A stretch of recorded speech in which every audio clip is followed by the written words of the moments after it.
De retour à Maximum Sport et encore une fois très heureux du beau partenariat avec Agence Voyage Plein Soleil ici sur la rue Saint-Paul. Les chroniques, notre présence sportive à l'international et aujourd'hui je suis honoré car c'est une sommité dans le merveilleux monde des communications, dans le merveilleux monde du journalisme. Mon ancien collègue mais un bon ami Maurice Dumas. Allô Maurice, comment vas-tu? Salut, ça va bien, mais j'en pas trop partir. On me dit d'être amical, là, tout simplement. Maurice, avant de parler évidemment de ta carrière avec le soleil et sur le beat des Nordiques à l'extérieur, parle-nous un petit peu d'où tu viens et également d'où c'est venu cette fameuse passion des communications et le sport pour toi. Bien, c'est tout jeune. Moi, je voulais jouer au hockey, je voulais jouer au baseball, mais dans la famille, il y avait donné des aptitudes à d'autres. Alors, pour demeurer dans ce domaine-là, je me suis intéressé très tôt aux communications. Donc, communication, ça commence à quel endroit pour toi? À Thetford Mines, pendant mes études, j'ai commencé à travailler pour un hebdomadaire là-bas. Et par la suite, j'ai travaillé pendant plusieurs années au bureau de la Tribune de Sherbrooke, avait un bureau régional à Thetford Mines. Alors, j'ai travaillé là pendant quelques années. Par la suite, 1 an au Journal de Québec, en 73. Et l'année suivante, je suis passé au Soleil où j'ai fait toute ma carrière. Et comment on réagit quand on se fait dire par notre légendaire patron, Maurice, je te fais confiance et tu vas aller couvrir les Nordiques? Bien, tu sais, je veux dire, c'est un gros défi, là, parce que, évidemment, le Soleil, à l'époque, avait changé de journaliste sur la couverture et tout ça. Et c'était un gros défi, mais c'est un rêve pour tout jeune, à un moment donné, d'être capable de couvrir une activité comme ça. Et en plus, c'est qu'évidemment, on a la Ligue nationale en tête derrière tout ça. Alors, j'ai commencé dans l'AMH, j'ai fait jusqu'à la fin de l'AMH et par la suite la Ligue nationale. L'AMH avait quand même de belles destinations, tu as voyagé à quelques endroits.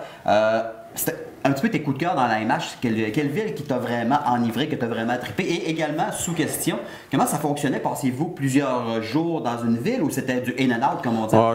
Oui, par contre, pendant une saison ou deux, souvent, on faisait 2 matchs. On faisait 2 matchs au même endroit. Okay. Et puis, je me souviens, entre autres, là, Edmonton, à un moment donné, on faisait le match le vendredi soir, le dimanche soir, ou le dimanche après-midi. Et puis, mais par contre, normalement, c'était un match à la fois, là, comme c'est la coutume maintenant. Et évidemment, à l'époque, dans l'AMH, San Diego était dans la Ligue. Oh. Phoenix. Alors, c'était de beaux endroits. Moi, je me souviens, entre autres, là, lorsque je couvrais les Nordiques, et je ne sais pas pourquoi, au mois de mars, pendant un camp d'entraînement du baseball, les Nordiques jouaient à Phoenix et souvent jouaient 2 matchs. Et puis moi, je faisais la séance d'entraînement des Nordiques. Et puis après ça, je me dirigeais à Scottsdale, ou ces places-là, où les équipes du baseball majeur s'entraînaient. Je surveillais un match du haut de la galerie de la presse en faisant mes textes de hockey. Il y a eu des belles villes dans l'AMH. Et puis moi, contrairement à ce que bien des gens disent, puis lorsque je dis ça, on ne me prend pas au sérieux. Moi, j'ai adoré Winnipeg. Ah oui? Et pourquoi? Parce que j'aimais cette ville-là, puis c'était... Je peux dire également à ceux qui disent que c'est monotone à Winnipeg, là, je me souviens de certaines soirées, ça ne l'était pas trop, là. Non, puis j'aimais également beaucoup Edmonton. C'était encore comme ça, là. À Edmonton, tu avais le métro de surface et tout ça. Tu partais de l'hôtel, tu en allais à l'aréna. Mais c'était pas... Évidemment, c'était pas des villes avec des climats comme Phoenix, puis San Diego, ces choses-là. Mais Birmingham, Alabama était... Et puis, j'aimais ça aussi, parce que moi, il y a toujours une connotation avec le baseball. Parce qu'à Birmingham, Alabama, il y avait des joueurs de baseball qui avaient joué avec les mineurs de Thetford Mines dans la vieille ligue provinciale. Ah oui? Oui, ils venaient me rejoindre au match, puis on évoquait de souvenirs. Houston, dans l'AMH, il y a eu des belles villes. Et là, je vais peut-être en surprendre. Si dans l'AMH, tu ramassais pas une primeur par semaine, tu faisais pas ton travail. À ce point-là? Je me souviendrai, moi, de Rudy Paulus. Ça, c'est un vieil entraîneur qui dirigeait à Winnipeg. Avait été entraîneur des Blackhawks de Chicago. À un moment donné, il me voit dans un hôtel et il commence à m'engueuler, pas à peu près. Vous autres, à Québec, vous êtes ci, vous êtes ça, vous venez de nous voler 4 joueurs. Puis, c'est qui les joueurs? Puis là, il donne la liste. C'était la fameuse histoire de Peter Driscoll, ces gars-là qui s'en venaient à Québec. Merci beaucoup. Mais il y avait toujours quelque chose. C'était vraiment excitant pour un journaliste parce que on n'était pas beaucoup à voyager avec l'équipe. Ouais. Puis lorsqu'on diffusait de l'information, on était les premiers à le faire. Là. Parle-moi un peu de la relation que tu as développée avec tes collègues de travail, non pas ceux de Québec, mais les journalistes de l'extérieur. Est-ce qu'on s'échange des informations? Est-ce qu'on devient un peu plus amical avec certains journalistes de certains médias écrits, par exemple, de Boston, de Chicago, de Toronto, quelque chose du genre? Oh, absolument. Moi, je me souviens, pendant une finale de la Coupe Stanley, un journaliste de Détroit, dont je ne pourrais pas vous répéter le nom parce que le nom est long de même, puis j'ai de la misère à le prononcer, arrive pour couvrir la série. Pas de chambre. Pas de chambre d'hôtel. Je ne sais pas ce qui s'était passé. Puis il était à séance d'entraînement. Puis moi, j'apprends qu'il n'y a pas de chambre. On parle pas plus que ça. On va souper le soir, pas de chambre. J'ai dit, tu vas coucher où? Je ne sais pas. Ben, j'ai dit, tu vas coucher à ma chambre, tu ne coucheras pas dehors. Fait qu'il a passé pratiquement sur le séjour là, dans cette ville-là pendant 4-5 jours dans ma chambre. Puis tu développes des affinités avec des personnes. C'est le fun, ça? Hein? Ben oui, c'est le fun. Puis, tu sais, je veux dire, c'était pas un problème. On a 2 lits, là. Puis, et aussi, à l'époque, on n'avait pas Internet, on n'avait pas... C'était pas la roulette, là? Oui, non, pas autant, là. Mais...